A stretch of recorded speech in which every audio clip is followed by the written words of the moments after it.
It's February 18th, 1478, and another remarkable event is about to be uncovered by Arion, Rebecca, and Olly, the Retrospectors. Most of us have had a couple of occasions where we've ingested enough wine to drown in, but on this day, George, 1st Duke of Clarence, supposedly became the first person to test this theory when he was executed by being drowned in a butt of his favourite tipple, malmsey wine. It's recorded actually by Shakespeare ever so slightly differently. He has George both stabbed and then chucked in an enormous bucket of wine. But interestingly, he does dwell on the drowning aspect, and he has George experience this sort of dream/premonition where he goes, "O Lord, methought what pain it was to drown, what dreadful noise of waters in my ears, what sights of ugly death within mine eyes." Yes, and there is some evidence that maybe he did indeed drown in wine, his favourite wine, but we will come to that because I think first we do need to explain why. Yes. So he was, as Rebecca says, the 1st Duke of Clarence, which means he was what they used to call then the second person. So he had been second in line to the throne of Edward IV, who was his older brother. Richard III was next in line. But these were days when being so tantalisingly close to the big job couldn't be sated by an interview with Oprah Winfrey and marrying a Hollywood star. You just felt constant disappointment, and inevitably people who thought you'd be a better king would come to you and tell you so. And unfortunately, George did seem to succumb to some plotting. Yeah, so if the Yorkist faction in the War of the Roses had been the Godfather, then George, Duke of Clarence, would have been Fredo. He had a serious inferiority complex, it seems, and he was attracted to anyone who showed him any interest whatsoever, which just happened to be the instigator of the rebellion against his brother Edward IV, the Earl of Warwick. So the Earl of Warwick had actually been one of Edward IV's biggest supporters when he was trying to gain the throne, but then when he did, he basically thought of himself as the power behind the throne, and he was trying to negotiate a marriage for Edward to the daughter of the King of France, but then Edward went behind his back and married somebody else, and even more annoyingly, a very, very minor noble, Elizabeth Woodville, which outraged him and turned the Duke of Warwick against Edward. And then he did the thing that you do, he tried to turn the family against him, and he succeeded, it appears, in turning George. George actually ended up marrying the Duke of Warwick's daughter, so they ended up being these co-conspirators against Edward. He was involved in lots of attempts to unseat the king, but the one that ultimately ended up with him being executed on this day was he decided to cast doubts on the legitimacy of that marriage of King Edward to his wife Elizabeth, because they had been married in private because she was a minor aristocrat, not considered a suitable bride. So it was kind of thought the best thing would be to kind of present her to the public when it was a fait accompli and they were married and she was pregnant with his son and all the rest of it. So there was some question about the marriage because it hadn't been conducted with a big public fanfare. And what he did was try and cast doubt on whether the marriage was legitimate and therefore whether the boys that had issued forth were bastards, and therefore putting himself in line to the throne. Because it followed that if he could say the marriage wasn't legitimate because he alleged Edward had been married at the same time to someone else, then he was the rightful king. And this ended up with George being put on trial in Parliament, with King Edward watching on and no one daring to speak up in George's favour because the Queen was watching on. And George was found guilty of, quote, unnatural loath treasons and sentenced to the Tower of London. And I don't advocate drowning people in butts of malmsey wine or indeed butts of anything else, but I have to say that this did cap off a decade-long spree of plotting from George. This had been going on since the late 1460s, and in fact the first time that he got involved with these uprisings that were being fanned by the Duke of Warwick, Edward astonishingly just seemed to forgive him. He reconciled both with George and with Warwick, who promptly decamped to France, formed a plot with the deposed Queen, Margaret of Anjou, to restore her husband, the former Henry VI, to the throne. And crucially, this deal included making George second in line to the throne after Henry's own son. So once again, George seems to have been influenced by that route back to power. Suddenly being second seems good, does it, George? Yeah. And they actually pulled it off. They came back to England, raised an army, and Henry VI was actually returned to the throne for a while. Edward just about managed to escape in time. He fled to Flanders.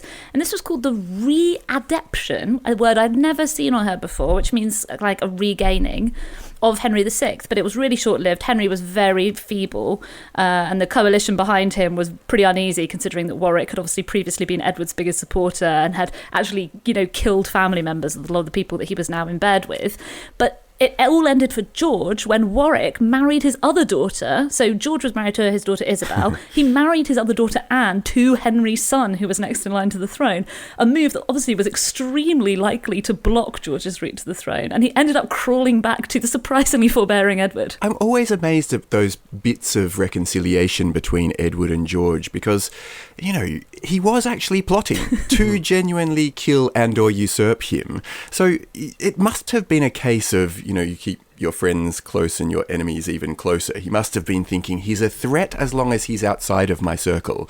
So bring him broadly within my circle and I can prevent him from leading further rebellions or bringing armies against me. But it didn't work terribly well. Well, also, he had the other brother to play him off, didn't he? That was the thing. So he had Richard III as well to negotiate with. So he could kind of oscillate his plots between the two. And Shakespeare has this, doesn't he, in Richard III? Act 1, Scene 4, everybody, get ready. Turn your pages.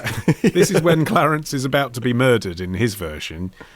Clarence pleads with the murderer, "Oh, if you love my brother, hate not me. I am his brother, and I love him well. If you be hired for meed, go back again, and I will send you to my brother Gloucester, who shall reward you better for my life than Edward will for tidings of my death."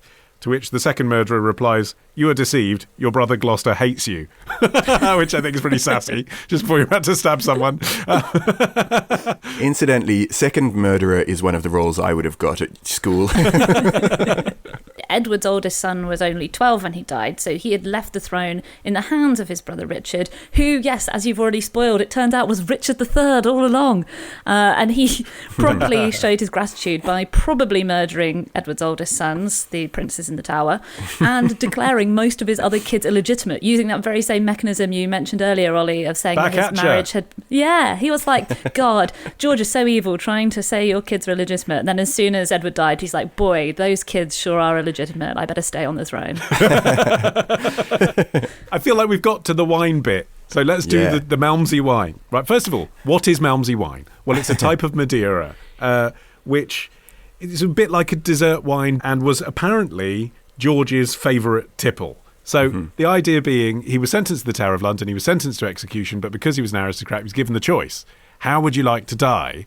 And his answer was, I'd like to be drowned in a bucket of Madeira. But because he was royal, people were like, okay, yeah, we can sort that for you. Yeah, I actually looked into how much it would cost to drown yourself in a butt of malmsey wine, if that was what you wanted to do these days. Bottles actually tend to hover around £20, regardless of your supermarket of choice. And a buttload, as a butt full of wine is called, is about 550 litres, so about 680 bottles by my calculations, right. An average bottle of wine being £20. So to do it would cost you £13,400. A history podcast, everybody. This podcast is filed under the category history.